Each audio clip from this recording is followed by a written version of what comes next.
Assalamualaikum warahmatullahi wabarakatuh. Selamat pagi dan salam sejahtera bagi kita semua. Yang terhormat Ibu Ira Rahmawati selaku dosen mata kuliah keperawatan medikal bedah 2 sekaligus dosen pembimbing dari makalah kami dan teman-teman kelas 2B yang berbahagia.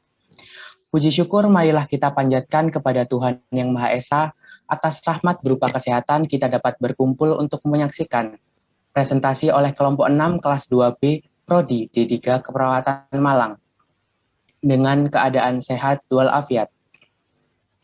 Pada hari ini, saya Alvito sebagai moderator akan memandu jalannya topik oleh kelompok 6 dengan topik yaitu asuhan keperawatan gangguan sistem penginderaan. Sebelumnya, saya akan memperkenalkan anggota dari kelompok 6. Anggota dari kelompok 6 yaitu yang pertama, Ika Amalia dengan NIM P17210203060. Kedua, Bina Herdiana Lestari dengan NIM P17210203065. Ketiga, saya sendiri Alvito Riyadi dengan NIM P17210203068. Keempat, Tri Sinar Andini dengan NIM P17210203069. Kelima, Angelin Kurnia Agusti dengan NIM P17210203081. Keenam, Seni Ratna Arifanti dengan NIM P17210203085. Dan yang terakhir, Francisca Litani dengan NIM P17210203095. Baik, untuk memulai acara presentasi pada pagi hari ini, marilah kita berdoa menurut agama dan kepercayaan masing-masing. Berdoa dipersilahkan. Berdoa dapat diakhiri. Baik, untuk yang pertama adalah latar belakang. Mata adalah salah satu organ panca indera manusia yang berfungsi untuk melihat. Ada berbagai macam masalah penglihatan di Indonesia, salah satunya adalah katarak. Katarak merupakan penyakit mata penyebab utama kebutaan di seluruh dunia. Penyakit ini disebabkan adanya kekurangan cairan pada lensa sehingga menyebabkan terjadinya kekeruhan pada lensa mata yang menyebabkan terjadinya penurunan lapang pandang sehingga mengakibatkan terjadinya gangguan persepsi sensori penglihatan. Maka dari itu, karena katarak merupakan masalah penglihatan yang banyak terjadi di Indonesia, maka dari itu kelompok kami membahas masalah tersebut. Untuk bab 2 tinjauan teori akan dilanjutkan oleh rekan saya yang bertugas. Bagi rekan saya yang bertugas, saya persilahkan. Baik, terima kasih. Untuk selanjutnya yaitu ada pengertian. Pengertian dari katarak merupakan kekeruhan yang terjadi pada lensa mata yang menghalangi sinar masuk ke dalam mata. Nah, hal ini bisa menyebabkan penglihatan menjadi berkabut dan buram. Katarak juga merupakan suatu keadaan patologik di mana lensa menjadi keruh akibat hidrasi atau penambahan cairan lensa. Sehingga dalam keadaan ini pandangan seperti tertutup air terjun atau kabut yang otomatis akan berdampak pada penurunan ketajaman dan kemampuan penglihatan mata. Next. Selanjutnya yaitu ada prevalensi. Perkiraan insiden katarak sekitar 0,1% per tahun atau setiap tahun di antara 1.000 orang terdapat seorang penderita baru katarak. Sekitar 16-22% penderita katarak yang dioperasi berusia di bawah 55 tahun. Prevalensi katarak di Indonesia menurut hasil pemeriksaan petugas enumerator dalam Riskesdas 2013 adalah sebesar 1,8%. Tertinggi di Provinsi Sulawesi Utara yaitu sebesar 3,7% dan terendah di Provinsi DKI Jakarta yaitu 0,9%. Hal ini dikutip di Departemen Kesehatan RI tahun 2013. Next. Selanjutnya yaitu ada etiologi atau penyebab utama katarak adalah proses penuaan. Dengan menjadi tuanya seorang, maka lensa mata akan kekurangan air dan menjadi lebih padat, sehingga lensa akan menjadi keras pada bagian tengahnya dan kemampuan untuk memfokuskan benda dekat berkurang. Pada usia 45 tahun, mulai timbul kesukaran melihat dari jarak dekat, dan pada usia 60 tahun, hampir 60% mulai mengalami katarak dan lensa keruh. Untuk selanjutnya akan dilanjutkan oleh rekan saya. Baik, selanjutnya ada klasifikasi. Klasifikasi katarak berdasarkan usia pasien dibagi sebagai berikut. Yang pertama ada katarak kongenital. Katarak kongenital biasanya terjadi pada bayi, yaitu terjadi pada usia kurang dari 1 tahun. Katarak kongenital merupakan suatu kelainan atau cacat bawaan yang terjadi pada bayi karena lensa matanya keruh atau buram. Yang kedua ada katarak juvenil, yaitu katarak yang terjadi pada usia muda. Katarak ini memiliki faktor resiko yang pertama karena faktor genetik atau riwayat keluarga. Yang kedua ada kelainan genetik atau yang sering disebut dengan Down syndrome. Yang ketiga karena trauma pada mata. Dan yang keempat karena adanya suatu infeksi pada saat kehamilan, seperti cacar atau rubella.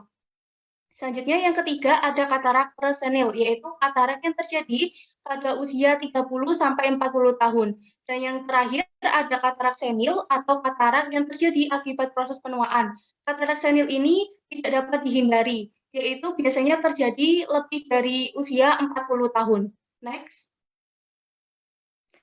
Selanjutnya ada manifestasi klinik dari katarak. Menurut Boyd di tahun 2018, ciri-ciri katarak adalah sebagai berikut. Yang pertama, memiliki penglihatan yang buram. Jadi pada penderita katarak, pandangan matanya atau penglihatannya itu lebih buram dibanding dengan orang normal lainnya. Yang kedua, penglihatan ganda.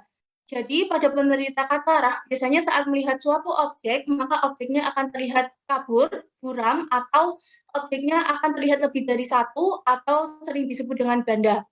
Yang ketiga, menjadi ekstra sensitif terhadap cahaya. Jadi pada penderita katarak saat melihat suatu objek atau benda, maka benda tersebut saat terkena rangsangan cahaya, maka matanya akan menjadi lebih sensitif dibanding dengan orang normal lainnya. Yang keempat, kesulitan melihat dengan baik di malam hari. Jadi pada penderita katarak saat melihat suatu benda atau objek di malam hari, maka akan lebih membutuhkan rangsangan cahaya atau lebih banyak cahaya saat melihat objek tersebut.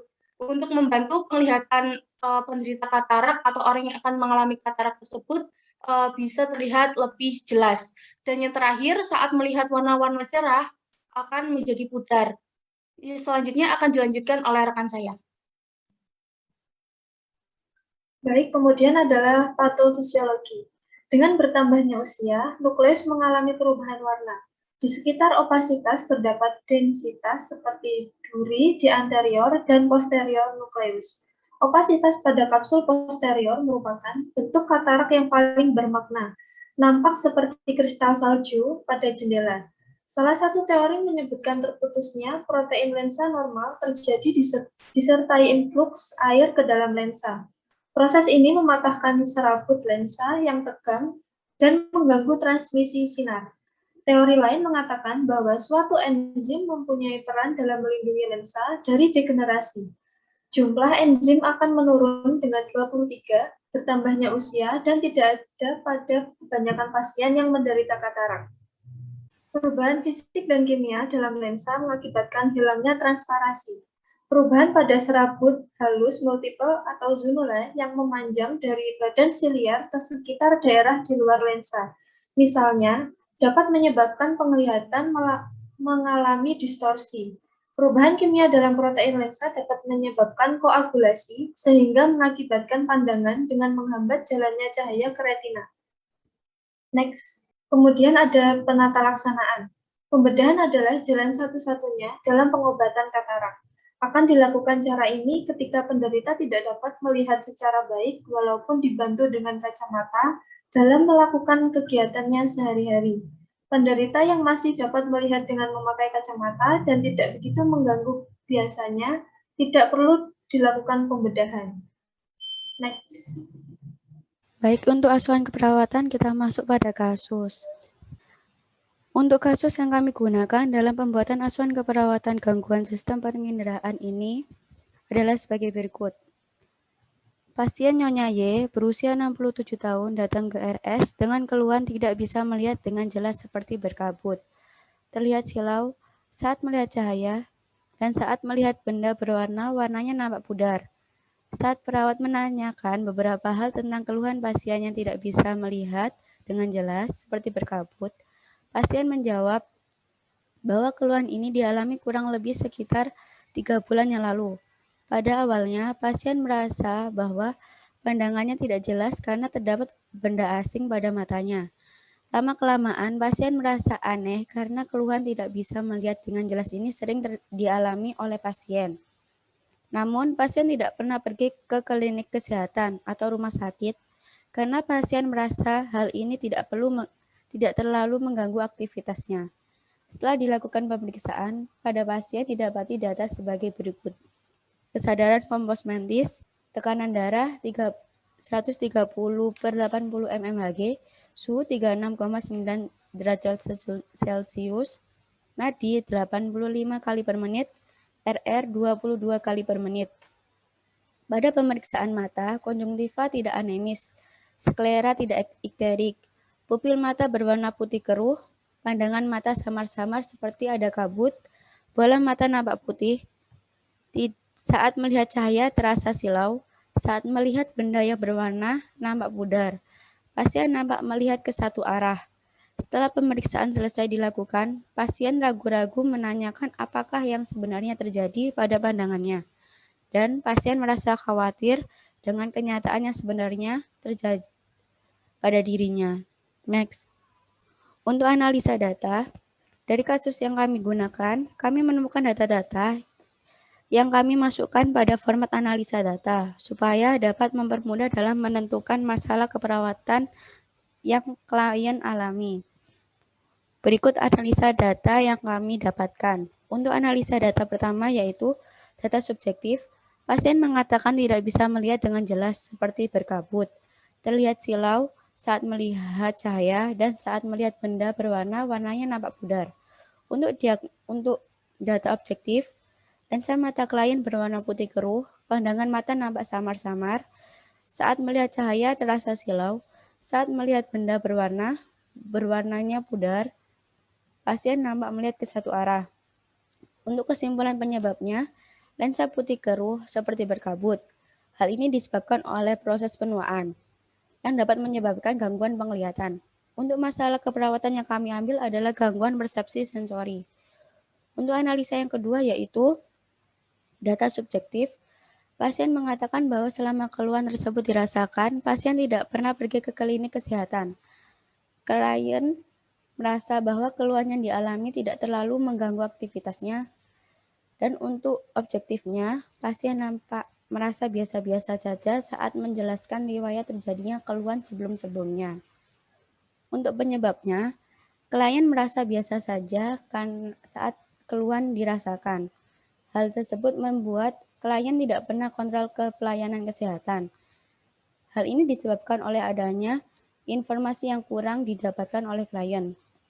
Untuk masalah perawatan yang kami ambil adalah defisit pengetahuan.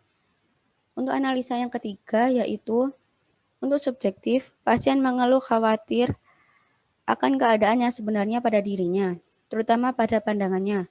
Untuk objektif, pasien ragu-ragu saat menanyakan keadaan yang sebenarnya. Untuk penyebabnya, kekhawatiran dan kecemasan akan keadaan yang membuat klien ragu-ragu untuk bertanya. Hal ini juga disebabkan oleh kurangnya informasi yang didapatkan. Masalah keperawatan yang kami ambil adalah ansietas. Untuk analisa yang keempat yaitu subjektifnya, klien mengatakan bahwa berusia 67 tahun dan mengalami gangguan penglihatan. Tidak bisa melihat dengan jelas seperti berkabut, terlihat silau saat melihat cahaya. Untuk objektif, pasien berusia lebih dari 65 tahun, yaitu 67 tahun.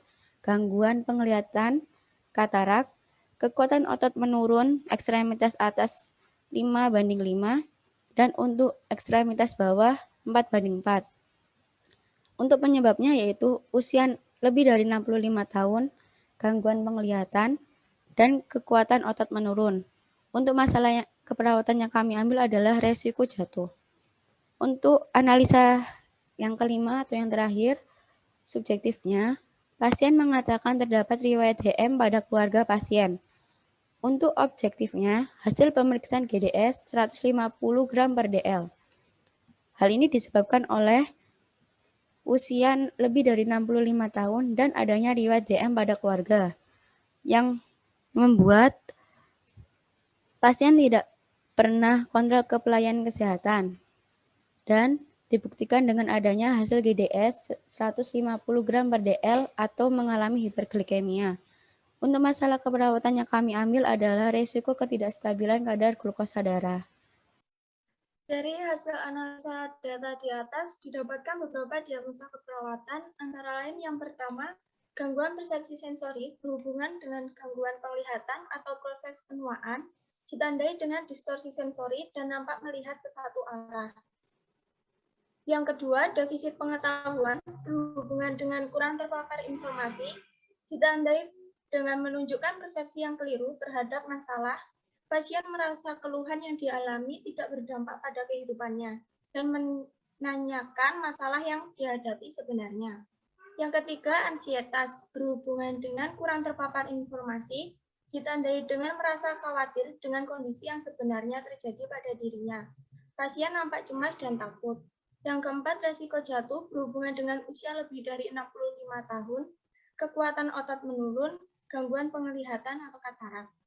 Yang kelima, resiko ketidakstabilan kadar glukosa darah berhubungan dengan ketidaktepatan pemantauan glukosa darah, terdapat riwayat diabetes mellitus pada keluarga, tidak pernah kontrol ke pelayanan kesehatan, dan hasil tes gula darah sewaktu 150 gram per desiliter.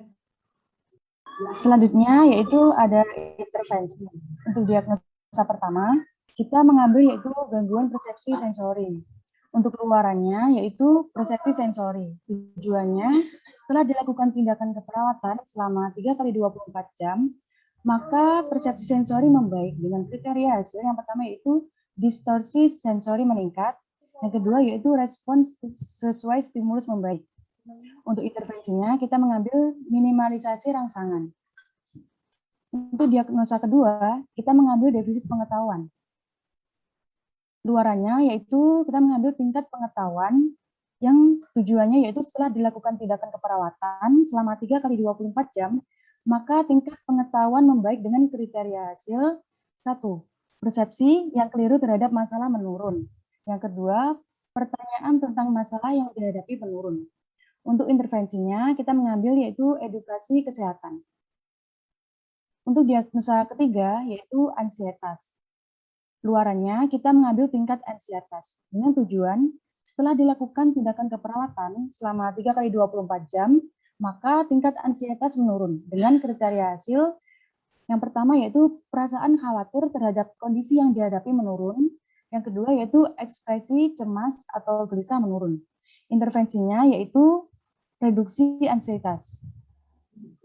Yang keempat yaitu diagnosa resiko jatuh.